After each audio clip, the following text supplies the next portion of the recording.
Hey, Sunny here, and today I'm going to be talking about the song Firefly, and taking a closer look at its themes and its relation to the movie Pearl. And this ended up being way more of a rabbit hole than I was first expecting, so let's get into it. Firefly is a song by Nilfruits Iyowa. It released as a single on the 20th of August 2024, and then later received a music video made by Harumatsu in November. Firefly is an upbeat yet unsettling song that combines both Nilfruits and Iyowa's signature styles flawlessly. Flower's vocals are sharp and changed to reflect both producers' tuning. And then throw in Harumatsu's uniquely gorgeous art style and you've hit the jackpot. When the music video for Firefly was released, some fans began to notice a lot of similarities to the 2022 horror film Pearl. The old cinema vibe, the abundance of red, a farm girl who dreams of being famous, and a swamp filled with alligators. And the best part is, we don't even need to speculate whether these references were intentional or not, because Nilfruits himself has confirmed that yes indeed, the song and video were directly inspired by the movie Pearl. The inspiration for Firefly was born from the 2023 horror film titled Pearl, so I wanted to work with people who would like the film and understand what makes it so great. Harumatsu-san loves horror movies, so I figured they'd be the perfect choice for the video. I told both Harumatsu-san and Iyowa-kun, please watch the movie Pearl, and then we began working on the song and music video respectively. By the way, I'm going to be bringing up this interview a lot, so if you're interested in reading it for yourself, I'll have my full translation linked in the description. Nilfruits is a big fan of horror, and this isn't the first time he's taken inspiration from the genre before, as the song High Club took reference from the movie Midsummer as well as the movie Funny Games. The core theme of my works is rebelling against the unfair and overcoming feeling powerless. Because of those themes, I think that I've always had a high affinity for horror movies. To me, horror is a genre packed full of things like explosive power, destructive impulses, challenging authority, as well as minorities fighting back against a society which has looked down upon them. And these are all things that I've always wanted to express through my work. So after being inspired by Pearl, Nilfruits brought Iyowa and Harumatsu aboard to make Firefly. I've always wanted to create music that incorporates conflicting themes, like cute but scary or cute but grotesque, for example. So that's why I've wanted to collaborate with Iyowa-kun for a while now, since his songs are able to combine cuteness and harshness seamlessly. The kind of songs that I wanted to make never really lined up with his style, but this time I was finally able to find a theme that suited him. Iyowa is known for making dark songs with a conflicting cutesy aesthetic. He is really good at making some of the most unsettling instrumentals I've ever heard, with the piano being his forte. Personally, I'm not a fan of horror that frightens me or is just filled with jump scares, but I do like horror that disturbs you and leaves a lasting impression. I guess I'd describe it as leaving you with an uneasy feeling. In my own works too, I often aim to have that uneasiness be wrapped up and engulfed in cuteness. For me to portray a more direct kind of horror, first I'd need a context for that to occur. Pearl is a movie that depicts an explosion of repressed emotions. It goes beyond being scary, and instead was an exhilarating journey that gave me a devastating sense of catharsis. So, what is Pearl about then? I'm not staying on this farm! Pearl is a psychological horror film by the director Ty West, starring Mia Goth as the main character, Pearl. And her performance honestly makes the movie. She sells the character so well. Now, I'm not someone who usually watches horror as I'm squeamish and very easily disturbed. However, after seeing that Firefly was based on Pearl, my curiosity was piqued. And after my brother assured me that it's not too scary, I gave it a watch. And to my surprise, I actually enjoyed it. While the movie is pretty campy, it does still have plenty of disturbing scenes, especially the ones involving Pearl's father, but I'd recommend it to anyone that likes stories where the protagonist is the villain. Though if you're squeamish like me, I'd suggest looking up some content warnings first. I'll be getting into spoilers now, so if you don't want to be spoiled on Pearl 2022, watch it and come back, I guess. Pearl is set in 1918 and is a story about the titular character, Pearl. We witness her descent into madness as her desire to escape from her mundane life drives her to murder. Multiple times. Pearl is a young woman who has big dreams of becoming a chorus girl or a film star. However, due to the outbreak of the Spanish flu and her father being paralyzed, she is forced to stay and help out on her family's farm. Her mother is extremely strict, which only makes Pearl's desire to rebel even stronger. Early on in the film, we already see signs of Pearl's violent tendencies as she abuses her father and kills animals on the farm without remorse, feeding them to her alligator. And then it's basically all downhill from there, as Pearl's repressed anger and frustrations bubble over, and during a huge fight with her mother, Pearl accidentally sets her mother on fire, killing her. Pearl then goes on to murder a man she had a fling with by stabbing him in the chest with a pitchfork and feeding his corpse to alligators. She suffocates her father in what's probably the hardest scene to watch in the movie, and then Pearl prepares for her big moment, the audition that could be the ticket to making her dreams come true. Dressed in her mother's gorgeous red dress, her delusions being on full display as we are shown a grand performance. However, her hopes are quickly shattered when the talent scouts aren't impressed by her, and she's rejected. This scene is iconic, by the way. Please, I'm a star! The movie then culminates in Pearl confessing all of her crimes to her clueless sister-in-law, who has no idea what's been going down at the farm. What is wrong with me? Please just tell me so maybe I can get better. I don't want to end up like Mom, or I want to be dancing up on the screen like the pretty girls in the pictures. This monologue goes on for 8 minutes, and I was enthralled the entire time. As I said before, Mia Goth just completely sells the character. I know what I've done. The bad things. Terrible, awful, murderous things. I regret them now, but I liked how they felt. I wish I didn't, but I did. As her sister-in-law quickly realizes that she needs to get the hell out of there, she attempts to leave without triggering Pearl, but it's futile and Pearl chases her down and murders her with an axe, feeding the remains to the alligators once again. And then the movie ends with a scene of Pearl setting her parents' corpses up at the dinner table. She smiles with increasing desperation as she welcomes her husband home, who had been serving in the war this whole time. Wouldn't want to be you, buddy. So, whilst Pearl is obviously a terrible person, throughout the movie you're still able to understand what drove her to take the actions that she did. She felt trapped, lonely, and unappreciated. And instead of simply running away, she stayed on the farm and just kept digging the hole for herself even deeper. She's a psychopath, and the movie portrays her descent really well. If only they would just die. Okay, so now we have the main themes of Pearl. Dreaming big, feeling trapped, repressed rage, and finally, murder. How does Firefly adapt these concepts then? Well, despite heavily referencing Pearl, Firefly still has its own unique story to tell, as this isn't a song about Pearl. It's about Pansy. So, what's Pansy's story then? In flower language, pansies can mean thoughtfulness or thinking of you. Red pansies represent passionate love, whilst black pansies can symbolize mourning or a broken heart. Like Pearl, Pansy also dreams of fame. She wants to stand upon a stage and soak in the applause. However, from her outfit and the presence of a shovel, she likely lives on a farm as well. The MV utilizes old film reel effects, perhaps implying an olden day setting.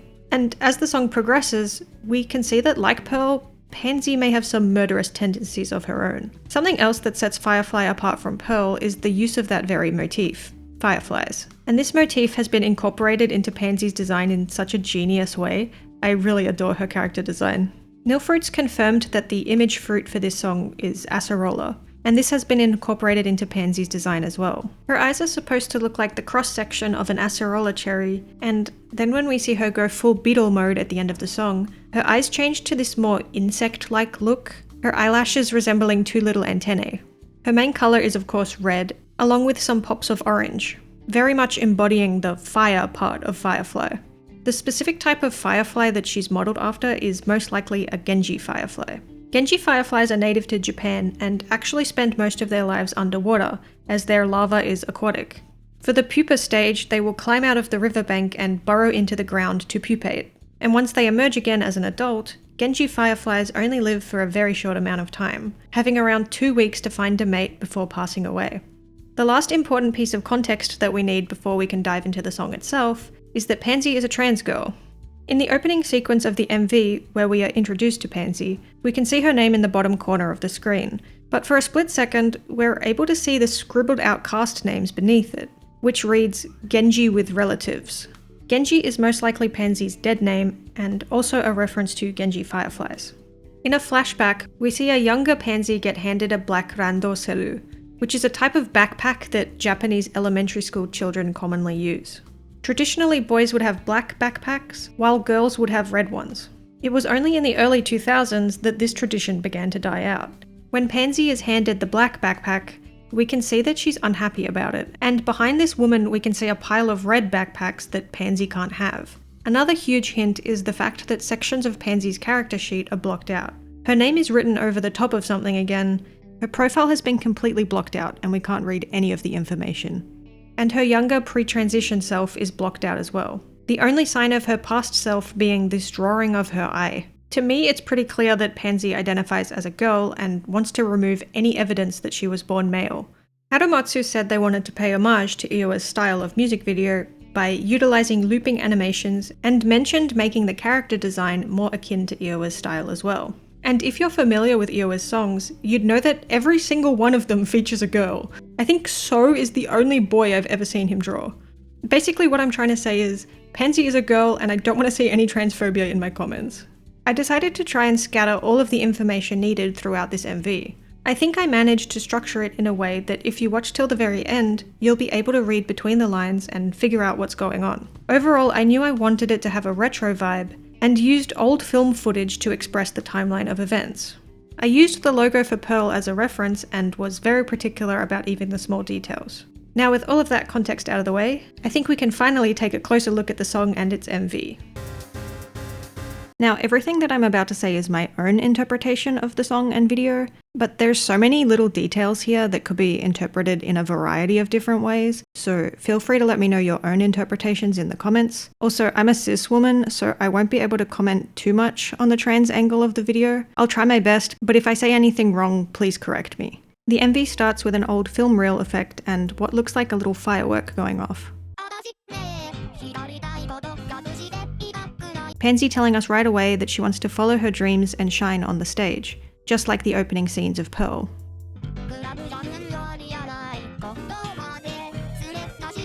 The gulab jamun turns into a red dress or a shirt, I'm not really sure what this is supposed to be actually, as well as a red backpack, lipstick and a scarf. But then after Pansy blinks, what she's handed is a black backpack. This woman is likely Pansy's mother, and from this scene we can infer that she isn't accepting of Pansy's identity, and is instead forcing typically masculine things onto her. The lyrics here reference the nursery rhyme Hickory Dickory Dock, as this antique clock reminds Pansy that she's running out of time to live her life and achieve her dreams. The way Flower says auction also kinda sounds like audition, so this lyric could double as a reference to when Pearl failed the audition and felt as though the judges were mocking her. Then there's a fast sequence of kaleidoscope effects, and Harumatsu said that they utilized a kaleidoscope because while the effect is beautiful, they can also make you feel kind of sick or uneasy. During this sequence we see some alligators, along with a big alligator eye in the background, which makes use of the acerola motif again. We also get this spiral of backpacks, some red and some black, and they morph into Pansy's insect eye. And if these randosaru are supposed to be used to represent gender, then the use of red and black throughout the whole MV could also be symbolic of this, with black being male and red being female.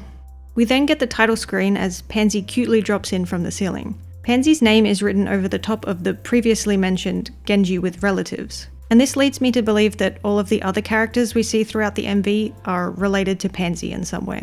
Also, take note of what Pansy looks like here. She has her acerola eyes, a red shirt with black overalls, red lipstick and red nail polish, as well as bright red blush on her cheeks.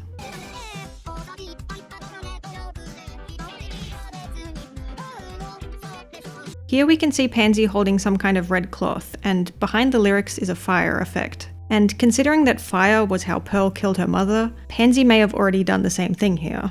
During this sequence we can also see Pansy's deadpan eye briefly appear, before her current eyes appear in the background, staring ominously.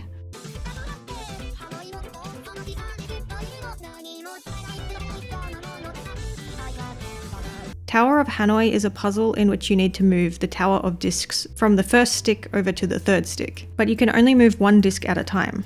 And Pansy feels as though she's stuck at the bottom of this tower. All of the other discs are weighing down on her, and she can't move freely until these outside pressures have been removed.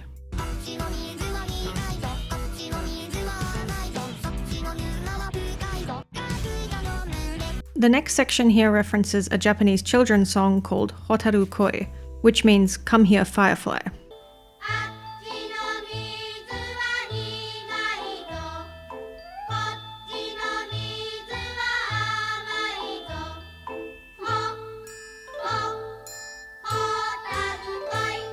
what a banger.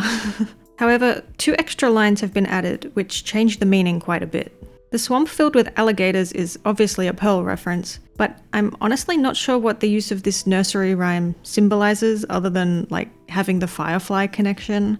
It could also just be Nilfruits wanting to add a more sinister meaning to an otherwise innocent song. Personally, I interpret these lyrics as being the options Pansy can take in her life. The sweet water, the bitter water, and then what she ultimately chooses, the deep swamp filled with alligators, aka the path of no return.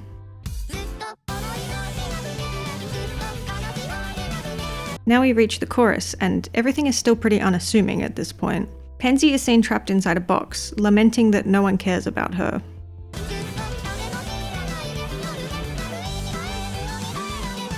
Along with wanting to achieve her dreams, Pansy also seems to be desperate to find love, or just someone who will accept her.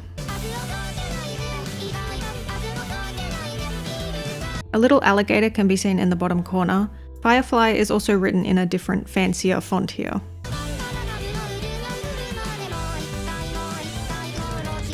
Now, this lyric. There's so much going on with this lyric. Tomoroshite would literally translate to something like, make it tomorrow, as in, enough with today, just make it tomorrow already. But this is a very unusual phrase in both English and Japanese, and this is probably intentional, as without the lyrics on the screen, the way Flower says this is eerily similar to a different phrase, koroshite, which means kill me, as well as tomoshite, which means to light up or set something alight. So essentially this line could mean 3 very different things depending on how you hear it. Then we see the title screen again, but this time Pansy is just a yellow silhouette. For a split second we can clearly see what's beneath Pansy's name, and when this happens she glares at us, clearly unhappy that it's been revealed. Because the screen immediately glitches out and cuts away. There's a reel of film, a photo with 3 children, and then the red lips of Pansy's mother. And then this flashback could be interpreted in a whole bunch of different ways. It was driving me crazy trying to figure it out, and honestly I'm still not entirely sure what it's supposed to be depicting, but I have 2 main theories. My first theory is that this is the first time Pansy decided to dress like a girl and came out to those around her. Except, as we can see, she was glared at and not accepted, which makes her wake from the dream with a start. My second theory is a bit more convoluted, but basically this girl that we see here has a slightly different design to Pansy. She's wearing a different dress and there are proper red bows in her hair, instead of the dots that Pansy has. This person here also resembles Pansy from the beginning of the song. The eye shape lines up with what we know Pansy's eyes previously looked like as well. When we see Pansy glare at this girl, her feet appear at the top of the screen, and then current Pansy wakes with a start. So this could mean one of 2 things. Either this is a full-on dream sequence inside Pansy's head, with her pre-transition self and her ideal appearance up on the stage. Or this other girl actually existed, and seeing her being able to happily live her life filled Pansy with envy, and then she maybe killed her and based her current look on her? I'm just throwing theories at the wall here. Someone smarter than me tell me what this flashback is about. The lyric about being shut away in a room makes me think that Pansy was deemed dangerous or mentally unwell, so they locked her away in her room. Or I guess it could just be symbolic of Pansy feeling as though she's trapped.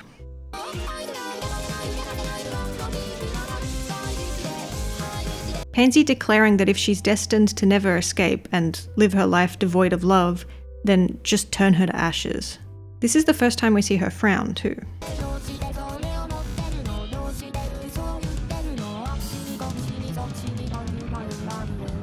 These lines are likely references to Pearl, as her mother said similar things to her in the movie. But they could also be things that have been said to Pansy regarding her gender. The eyeballs swaying may be implying that she's stared at wherever she goes. During this little instrumental break, we see the kaleidoscope effect morph into a beetle eye, Pansy reaching her wit's end.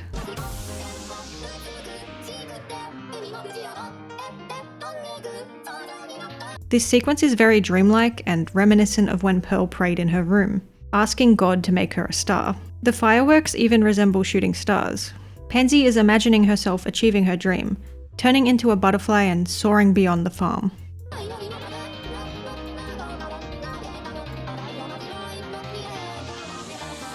We see 2 rings of backpacks and then a ring of alligators, which suggests this bouquet of offerings may actually be a bundle of bodies.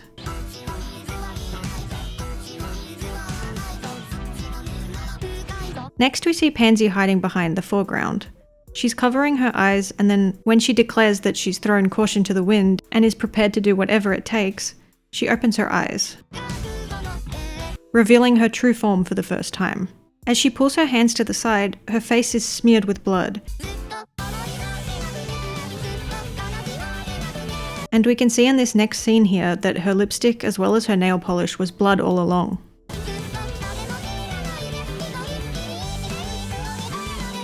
Again, this is just my own theory, but I believe the Pansy we see throughout the first half of the video is a complete delusion. It's how Pansy sees herself in her head, basically. Perfect, talented, a shining star. Just like how Pearl saw herself during the audition. But here the facade is destroyed, and we get to see just how far gone Pansy really is. Her eyes are insect-like, expression crazed. There's also another Pansy standing off to the side, looking away from us. Or perhaps she's looking at herself on the big screen. At this point she's also wearing a black shirt and red overalls, which is the opposite of what she was wearing in the beginning.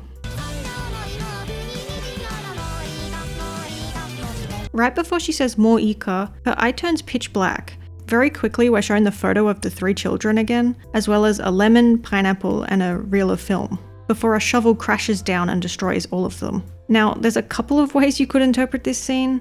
The lemon and the pineapple could be referencing Hungry Nicole and Yes Man respectively, 2 other Nilfruits songs that Haramatsu made the MV for. These 2 characters are known as Nicole and Norman, who are apparently cousins, and they could be the other 2 kids seen in this photo. Meaning they might be related to Pansy, I guess, and Pansy may have potentially killed them. I don't know, I don't understand the Nilfruits extended universe. The 3rd kid with what looks to be a scarf on is most likely Pansy, and the film reel probably represents her. And in this scene, she's basically throwing away the past and burning any evidence of those memories. After the memories are burnt up, there's this really bizarre frame that's only there for a split second. It's Pansy's face, but it's just a silhouette. It's honestly kind of scary. Then we reach the final chorus. There's 4 Pansies on the screen now. The one smearing blood on her face is being intentionally covered up by this smiling Pansy, and we can see a shovel glitch in and out of her hand. The Pansy looking away from us is upside down, and then there's this Pansy sitting at the front. Her face is obscured and her features are bright red, but occasionally we can see a deadpan eye appear, this being her actual expression.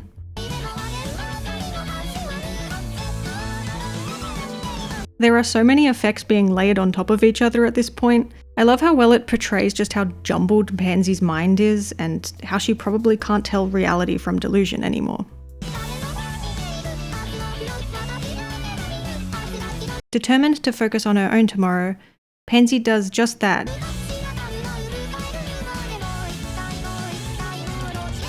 The title appearing one more time as everything continues to glitch out around it, the shovel now clearly in view.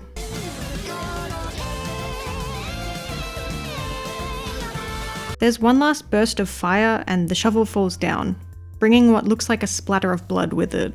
The shovel is pretty obviously meant to be a stand-in for the axe in Pearl. The curtain falls, Pansy dropping down in front of it along with the shovel. And we can see that this Pansy is covered in the previous blood splatter, her overalls being dyed red by it. Then another curtain falls, and to me the way this curtain is drawn looks kind of like the snout of an alligator. The way it falls is also a lot more aggressive than the other one. And then we hear applause ring out as the show has come to an end.